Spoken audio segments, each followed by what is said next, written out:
Assalamualaikum warahmatullahi wabarakatuh. Untuk perkuliahan online kali ini, kita akan belajar bersama terkait dengan penyakit jantung bawaan. Nanti untuk penyakit jantung bawaan ini banyak jenisnya. Nanti kita akan bahas terkait dengan eh, masalah yang ada dalam ventricle maupun dalam aorta. Untuk sebagai pendahuluan, penyakit jantung bawaan atau sering disebut juga dengan PJB, ini insidennya itu didapatkan ada 5 sampai 12 per 1.000 kelahiran hidup. Untuk 7% dari semua neonatal atau kematian pada bayi neonatal death itu didapatkan bahwa penyebabnya adalah kelahiran bawaan mayor, yaitu ada 25% diantaranya adalah PJB atau penyakit jantung bawaan.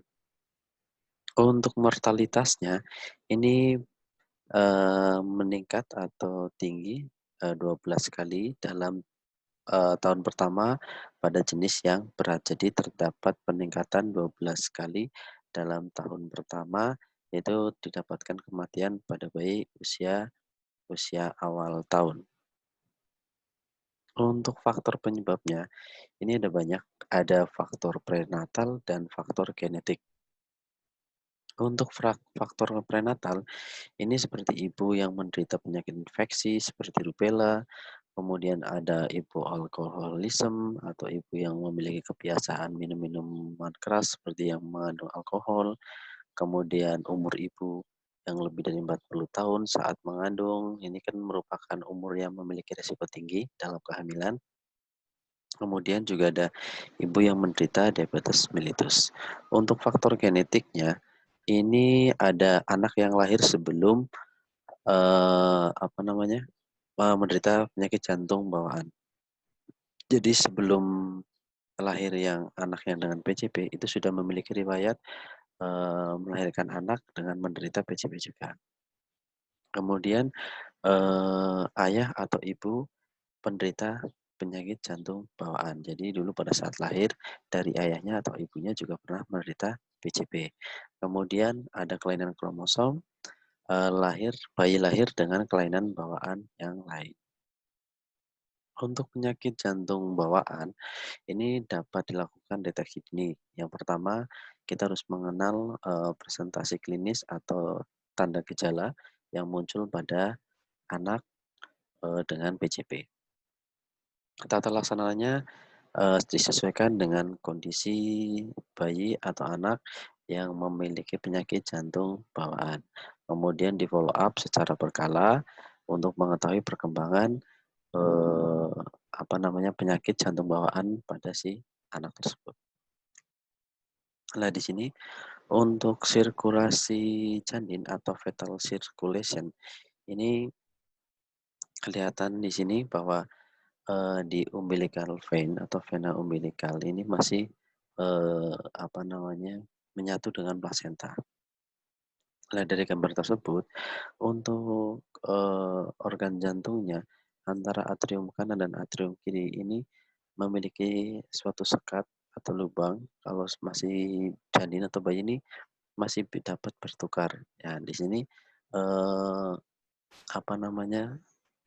keadaan di mana kondisi jantung pada janin. Setelah bayi lahir, ini dikatakan fetal circulation. Harapannya memang idealnya itu yang terdapat sekat tadi antara ventricle kanan dan kiri itu tertutup. Nah, dari penutupan antara ventricle kanan dan ventricle kiri ini terjadi setelah bayi lahir atau pada saat bayi lahir ini sudah terbentuk dengan sendirinya. Tapi pada pasien dengan atau anak dengan penyakit jantung bawaan ini masih meninggalkan sisa, yaitu terdapat lubang atau celah yang dapat terjadinya masuknya cairan atau darah dari ventrikel kanan maupun ventrikel kiri.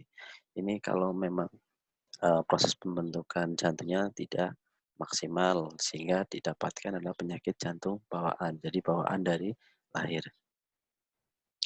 Untuk tahapan diagnosis penyakit jantung bawaan, itu ada tahap pertama. Yang pertama itu evaluasi klinis terkait dengan riwayat penyakit, kemudian kita anamnesia terkait dengan riwayat keluarganya juga, kita lakukan pemeriksaan fisik, kemudian, tahap 2 melakukan investigasi dengan pemeriksaan sederhana seperti, pemeriksaan darah tepi, ada EKG, foto torak. Kemudian untuk yang tahap ketiga, kita lakukan ekokardiografi, yaitu dengan 2 dimensi secara cross-seksional, kemudian M-mode atau Doppler, kemudian color flow mapping. Untuk yang tahap 4 kita melakukan kateterisasi jantung, yaitu untuk, kita lihat terkait dengan kalkulasi hemodinamiknya, kemudian dilihat juga dari kardioangiografinya. Kemudian untuk penyakit jantung non-cyanotic, ini didapatkan lesi atau lubang di jantung, apa namanya, left to air sun. Jadi, dari kiri ke kanan. Nah, kemudian ini biasanya penyakit yang terjadi antara lesi lubang di jantung, left to air sun, itu ada VSD, ASD, PDA, dan AFSD. Untuk penyakit dengan lesi obstruktif di jantung tanpa sun, itu ada AS, ada VS, dan ada COA. Nanti kita akan lebih bahas mendalam terkait dengan VSD dan ASD. Apa itu VSD, apa itu ASD, nanti kita bahas bersama-sama. Nah, ini untuk yang VSD atau defect septum ventricle itu biasanya didapatkan 20% dari seluruh penyakit jantung bawaan. Jadi pada saat anak dilahirkan dengan PJP itu hampir 20%-nya mengalami VSD atau dengan VSD. Untuk klasifikasinya ada klasifikasi secara anatomik dan fisiologi, kemudian terdapat perubahan hemodinamik yang khas dan dapat dikaji secara langsung dengan menggunakan alat preset monitor. Itu kita bisa lihat dari perubahan hemodinamik, kemudian dari gambaran klinis yang muncul, kemudian tata laksana yang tepat akan membantu dalam proses perbaikan di eee, anak dengan defect septum ventricle.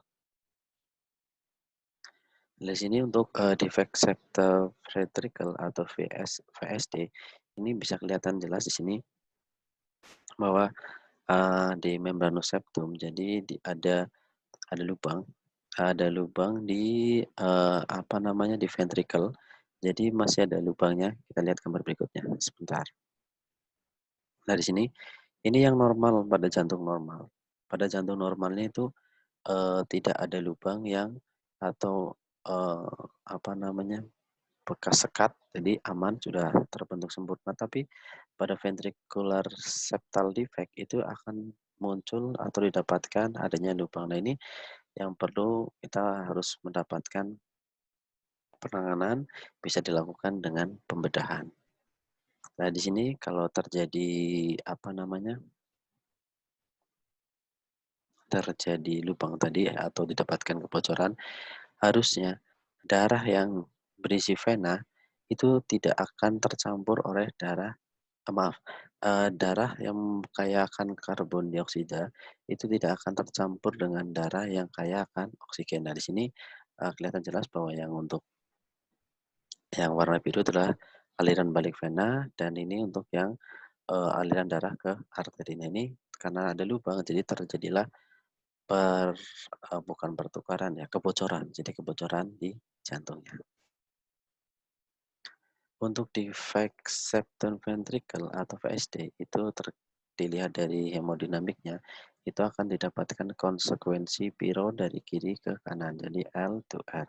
Untuk volume overload-nya, maaf, untuk di ventricle kanan itu terdapat volume overload. Kemudian untuk di pulmonarinya, ini bisa ditemukan atau didapatkan adanya pulmonary over circulation karena sirkulasinya yang berlebih karena tadi ada kebocoran yang di gambar sebelumnya. Kemudian didapatkan adanya perubahan curah jantung di bagian kanan. Untuk manifestasinya, untuk, VSD sedang, itu kalau di auskultasi akan terdengar bising, eee, jadi apa namanya, di pemeriksaan jantung, di auskultasinya, itu akan didapatkan bunyi bising itu mulai umur 2 minggu sampai 6 minggu.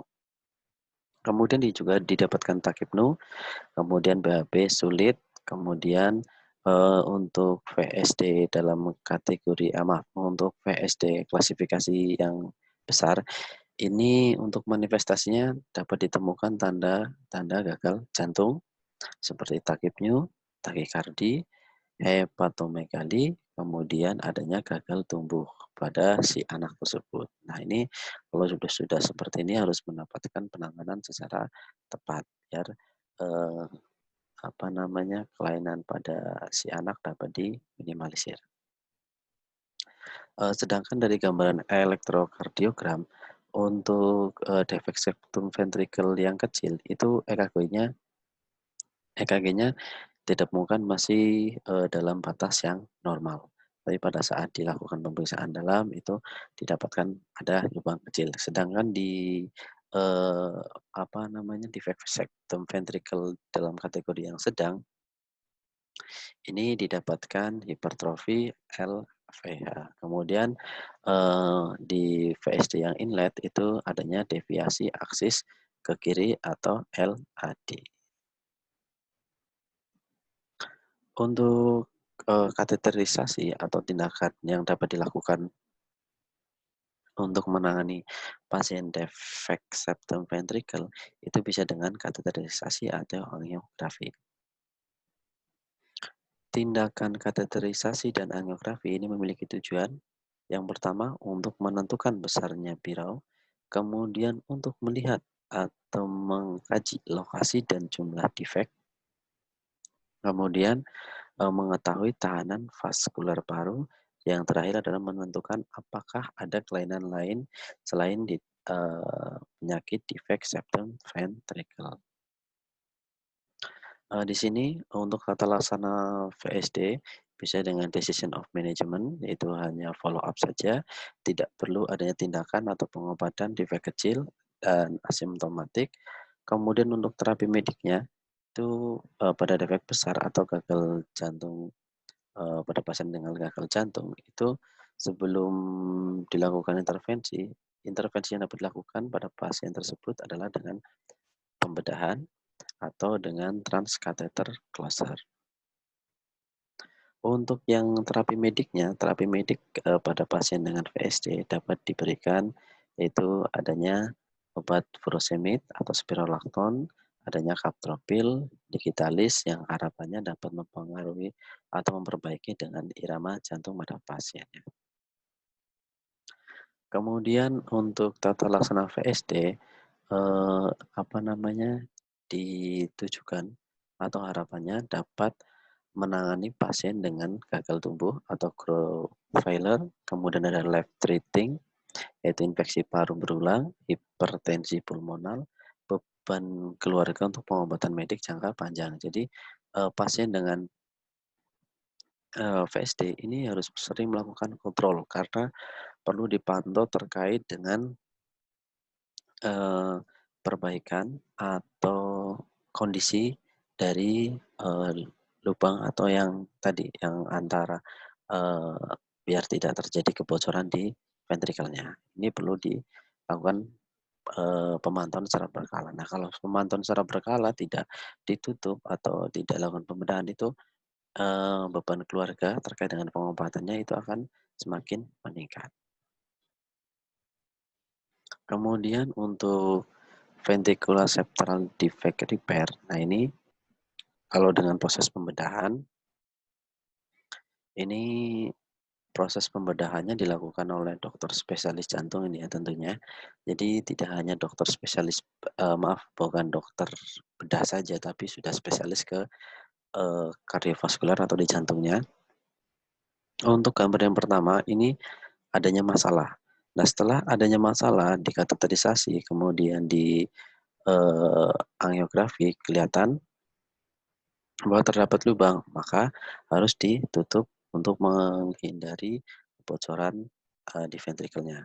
Setelah ditutup kemudian, disesuaikan setelah tertutup semuanya baru difiksasi atau dijahit. Nah setelah seperti ini harapannya tidak terjadi kebocoran berulang. Ini untuk alatnya atau yang dapat dipasang untuk menutupi kebocoran yaitu dengan membranous VSD occluder. Nah ini contohnya. Jadi ada lubang, ini sudah di-repair, tadinya ada lubang di sini tapi sudah di-repair dengan alat tadi. Nah kemudian kita lihat terkait dengan prognosis VSD-nya. Kalau prognosis VSD yang kecil itu biasanya dapat menutup spontan, kecuali subarterial. Di sini untuk observasi terjadi, di aortic valves prolapse. Jadi 75-80% akan menutup spontan sebelum si anak tersebut berumur 10 tahun. Dan umumnya itu akan terjadi perbaikan atau penutupan pada usia 2 tahun. Ini pada VSD yang kecil. Sedangkan pada VSD yang sedang, untuk gagal jantung itu bisa terjadi sampai umur bisa terjadi di umur 1 sampai 6 bulan. Dan setelah kalau sudah dimasuk dalam VSD yang sedang, ini perlu dilakukan operasi. Jadi kalau sudah masuk dalam kategori grade sedang, itu kita sudah rencanakan operasi. Kalau pada, prognosis VSD yang, dalam tingkat yang besar, itu tindakan operasi diperlukan pada tahun pertama kehidupan. Jadi kalau sudah terdeteksi lahir pada tahun awal kehidupan, kemudian masuk dalam klasifikasi VSD yang besar, itu harus dilakukan, tindakan operasi. Nah, tindakan operasinya bila ditemukan tidak ada respon dengan terapi medik. Setelah terapi medik diberikan, tapi si anak tersebut tidak memberikan respon yang baik dan didapatkan gagal tumbuh, maka perlu direncanakan untuk tindakan operasi. Atau pada saat umur 3-12 bulan ditemukan adanya hipertensi pulmoner.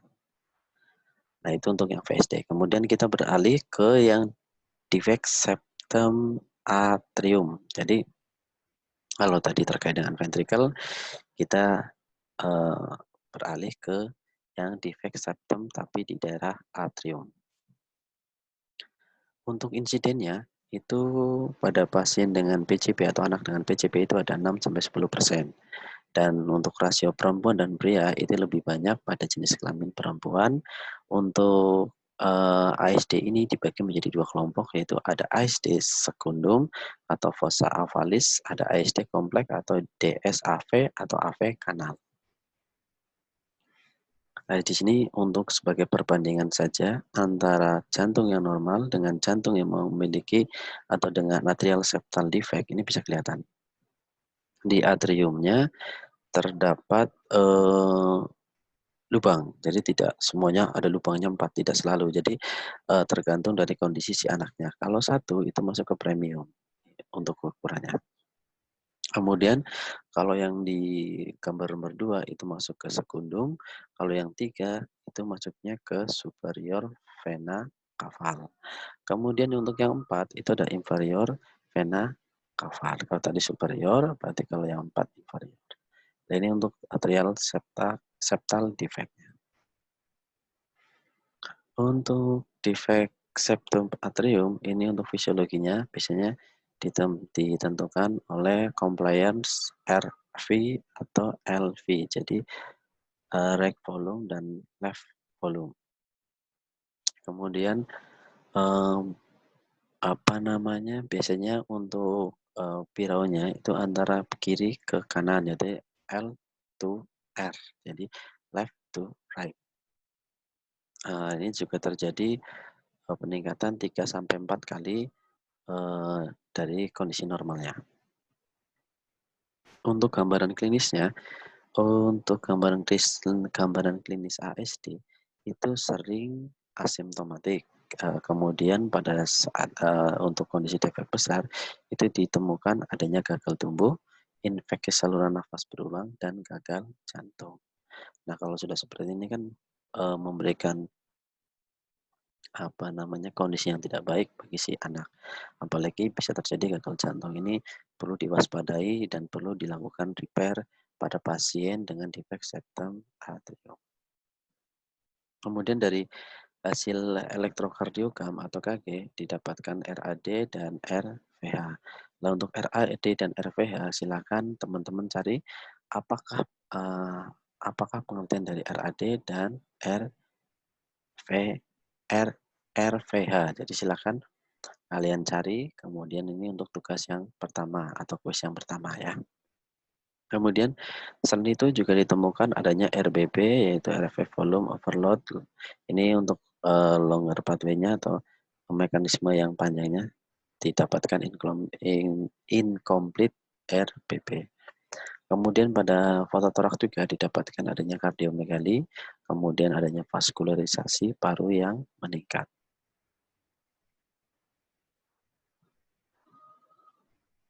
Untuk defek septum atrium, ini yang dilihat dari ekokardiogram, itu didapatkan ada visualisasi defek di fossa ovalis, kemudian dapat dibedakan antara ASD sekundum, ASD sekundum, primun, atau sinus venosus defect. Kemudian tervisualisasi aliran darah dari LA ke RA. Nah, jadi dari left atrium ke right atrium.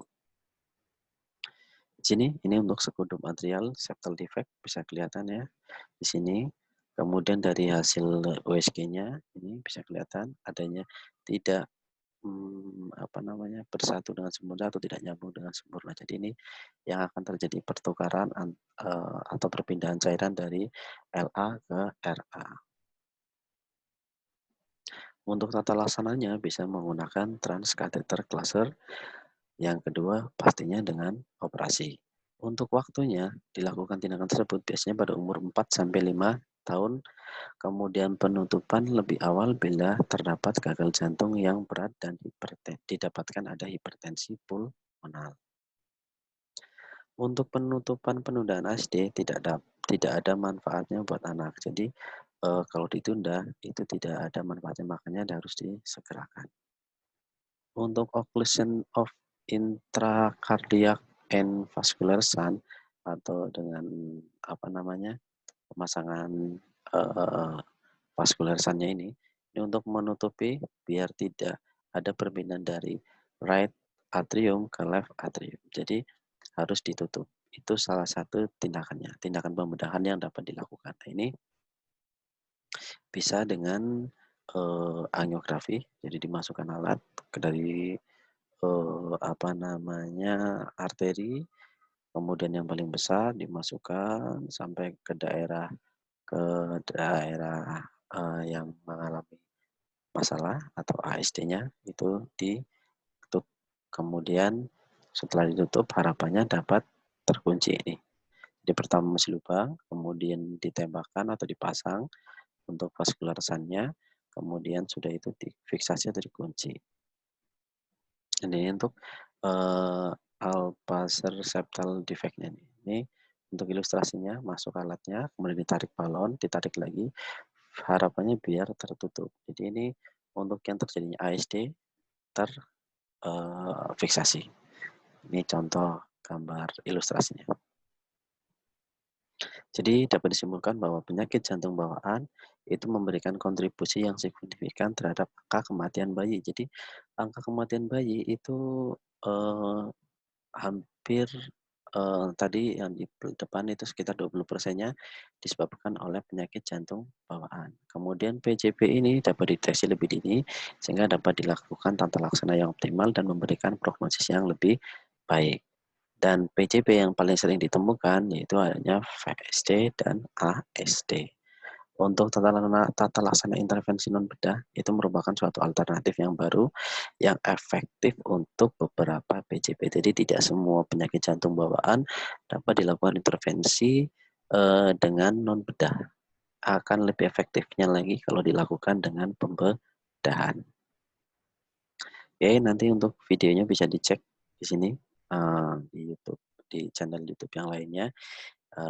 Ini saja yang dapat saya sampaikan. Apabila ada, salah atau apa namanya, ada kesalahan dalam penyampaian materi, saya mohon maaf.